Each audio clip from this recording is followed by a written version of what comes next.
এবারের ভ্রমণের শেষ দিনে আমরা চলেছি জয়ন্তীর উদ্দেশ্যে। জয়ন্তীর বুক চিরে সর্বশেষে আমরা পৌঁছব ছোট মহাকালের কোলে। আজকের ভ্রমণই আমাদের ছেলেদের মনের অন্তরে চিরকাল স্মরণীয় হয়ে থাকবে। জয়ন্তী ভারতের পশ্চিমবঙ্গের জলপাইগুড়ি জেলার আলিপুরদুয়ার থেকে প্রায় ৩০ কিলোমিটার দূরে ভুটান পাহাড়ের গায়ে একটি অপূর্ব প্রাকৃতিক সম্পদে ভরপুর গ্রাম। জয়ন্তী হল ডুয়ার্সের শেষ গন্তব্যগুলির একটি, যাকে ডুয়ার্সের রানী বলা হয়। এটি বক্সা টাইগার রিজার্ভের অন্তর্গত এবং বাঘ, লেপার্ড, হরিণ ও হাতিদের আনন্দ বিচরণ ক্ষেত্র। এখানকার মানুষ হাতির সাথে সহাবস্থান করে এবং তাদের পরিবারের অঙ্গ হিসেবেই বিবেচনা করে। বর্ষার সময় জয়ন্তী নদী জলে ভরে গেলেও বছরের অন্যান্য সময় জয়ন্তী একটি নুড়ি পাথরে ভরপুর হতশ্রী নদী।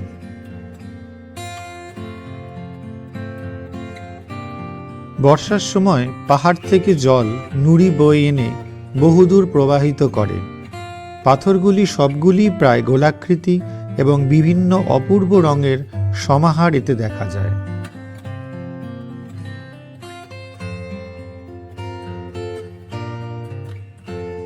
জয়ন্তীর অত্যাশ্চর্য বিষয় হল জয়ন্তীর বুকে কঙ্কালের মতো দাঁড়িয়ে থাকা জয়ন্তী রেল ব্রিজ।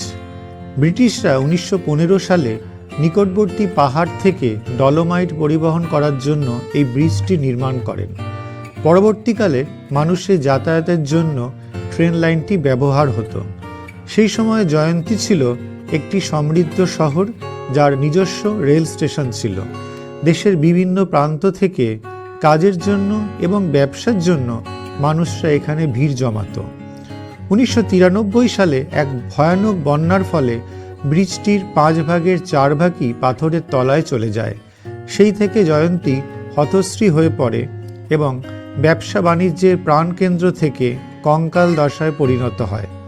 একটি সমৃদ্ধ শহর থেকে এটি একটি ক্ষুদ্র গ্রাম হিসেবেই থেকে যায়, যার বর্তমানে অর্থনীতি কেবলমাত্র পর্যটনের উপরেই নির্ভরশীল।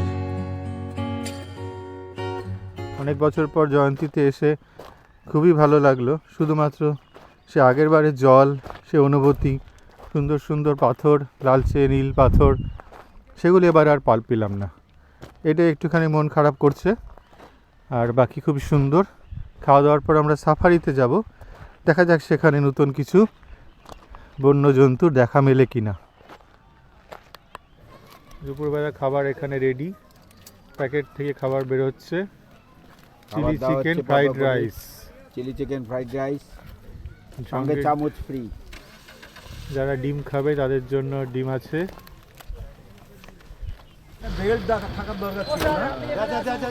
আমরা আগের বার দাঁড়িয়ে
এখন আমরা চলেছি জয়ন্তীর বুকের ওপর দিয়ে ছোট মহাকালের উদ্দেশ্যে।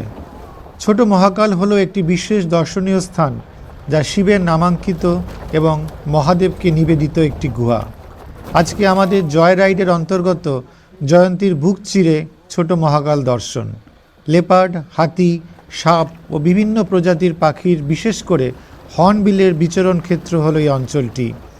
হাতির সামনাসামনি হয়ে যাওয়াটা এখানকার মানুষদের নিত্য নৈমিত্তিক ঘটনা।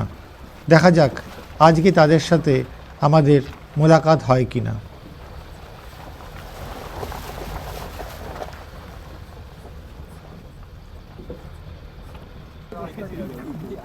ধরতে গেছে, ফলে দিক দিয়ে অন্য জায়গা দিয়ে যেতে হবে। জঙ্গলের মধ্যে দিয়ে রাস্তা। চলো চলো চলো চলো। আমরা চলেছি, এদিকটা পুরো ধস নেমেছে।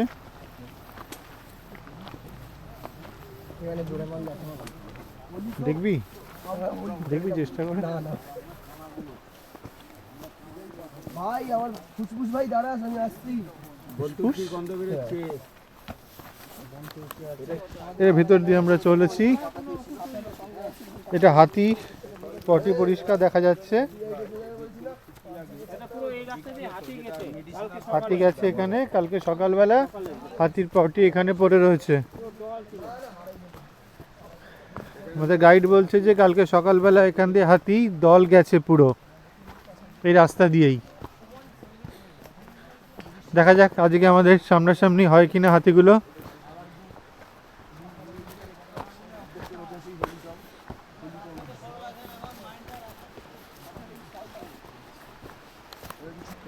এখান থেকে পুরো ধসে গেছে, এখান থেকে পুরোটা দেখা যাচ্ছে জয়ন্তী নদীটা। যে পাহাড়টা দেখতে পাচ্ছি আমরা, সেটা হচ্ছে ভুটান পাহাড়, আর পাশে জয়ন্তী নদী, মাঝখানে ঘন জঙ্গল, এবং এখানে অবশ্যই লেপার্ড আছে, হাতি তো রয়েছেই, তার প্রমাণ আমরা চাক্ষুষ দেখলাম। এই জঙ্গলের মধ্যে দিয়ে আমরা মহাকাল দর্শনে যাব। জায়গা এখানে হাতির পটি রয়েছে পড়ে। আমাদের বাউন্ডারি লাইন বলছেন দাদা, ওই দিকটা রয়েছে, ওই দিকটা হচ্ছে আমাদের ভুটান, আর এদিকটা আমাদের ভারত। মাঝখানে এইটা হচ্ছে যে নদীটা বয়ে যাচ্ছে, এটা হচ্ছে আমাদের বর্ডার।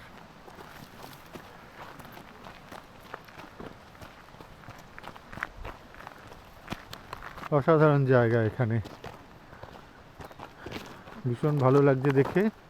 আমরা আগেরবার জয়ন্তীতে এসেছিলাম, কিন্তু এই দিকটা আসেনি, আসা সম্ভব হয়নি। এখন অনেকটাই বিকেল হয়ে গেছে, প্রায় 4টে বেজে গেছে, আর ঘন্টাখানেকের মধ্যে অন্ধকার হয়ে যাবে। তো এই সময়ের মধ্যে যতটুকু দেখে নেওয়া যায় সেটা আমাদের দেখে নিতে হবে।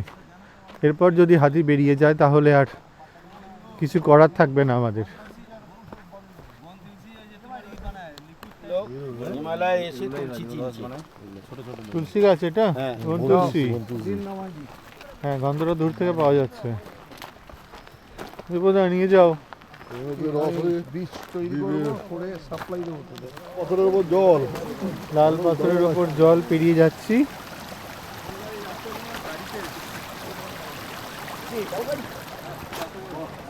জল লাল নয়, পাথরটা লাল। পাথরটা লাল, জল লাল নয়।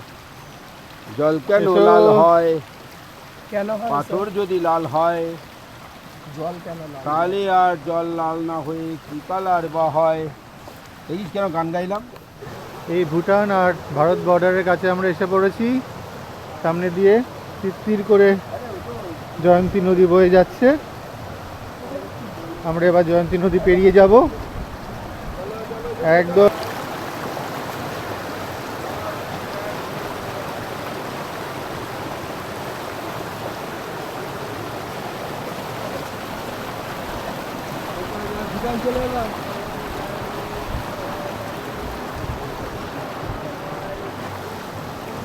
বিদেশের মাটিতে পা দিয়ে একটা ছবি তোলার দরকার। হ্যাঁ, আমরা ভুটান চলে এসেছি।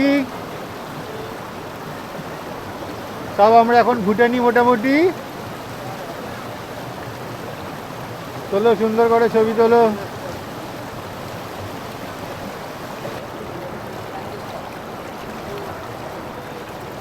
অসাধারণ সুন্দর নদী বয়ে যাচ্ছে।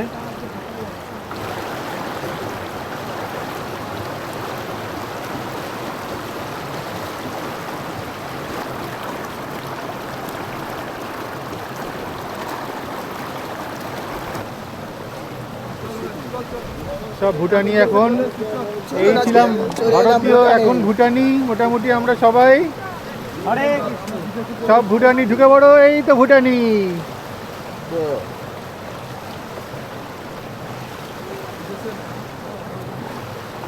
পাসপোর্ট লাগলো না, চলে এলাম আমরা ভুটানে।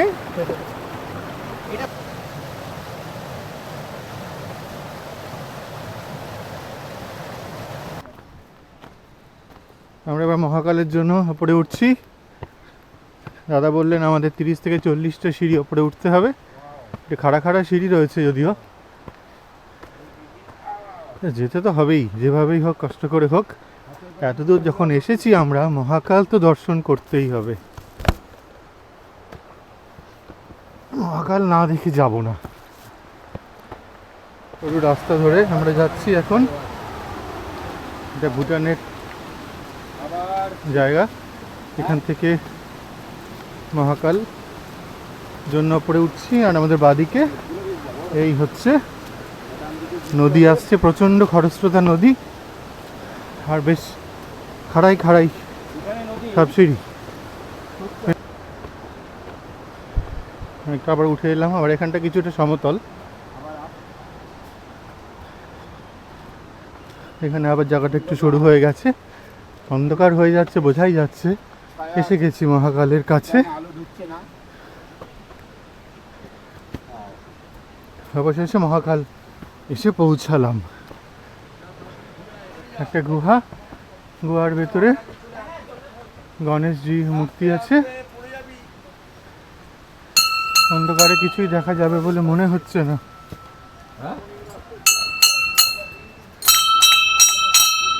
এবার আবার ঝর্ণার উদ্দেশ্যে যাব, ঝর্ণা দেখে আসি গিয়ে। নিচের যে জলস্রোত, সেটা এই ঝর্ণা থেকে উৎপত্তি কিনা জানি না, তবে দেখে আসি কি আছে ওখানে।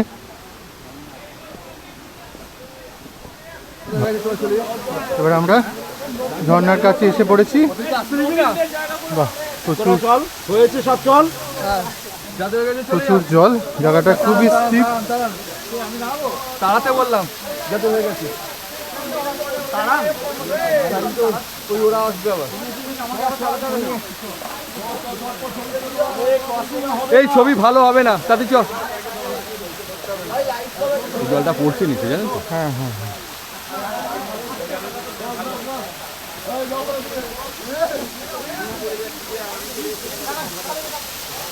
জল স্পর্শ করে চলে আয়, জল স্পর্শ করে চলে আয়, চলে আয়।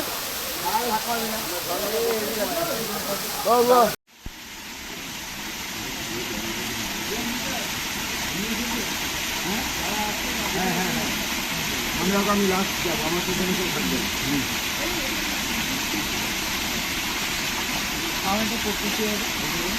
ছাত্ররা সবাই ছবি তুলতে ব্যস্ত। জলে মাথায় ছেড়া দেবো, চলো।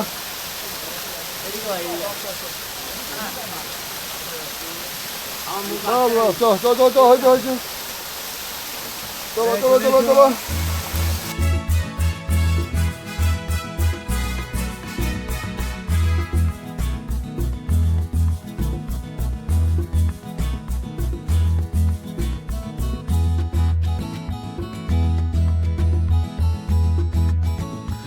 এবারের মতো বক্সা, জয়ন্তী ও মহাকালের পর্ব কাটিয়ে ফিরে যেতে হবে নিজস্ব সীমারেখায়। ছেলেরা সঙ্গে নিয়ে যা ফিরে গেল তা ধরা রইল ক্যামেরায় আর অন্তরে অন্তরে, যা চিরকাল স্মরণ করাবে স্কুল জীবনের শেষ কয়েকটি উচ্ছ্বাস ভরা দিনকে। এই ছোট ফিল্মগুলি তাদের উদ্দেশ্যেই নিবেদিত।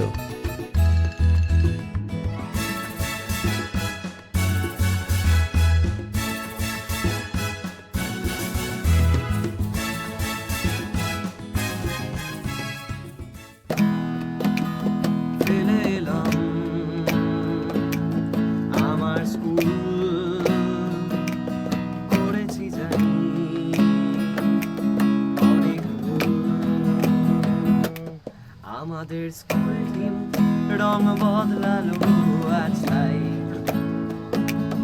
চলে যাওয়ার সময় ডাকছে পিছু, বলছে আয়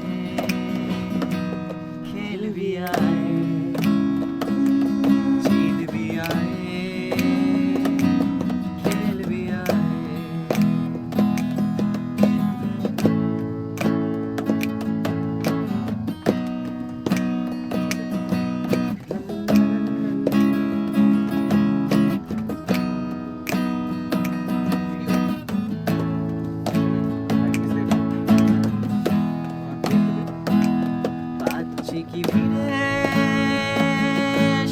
সব দিন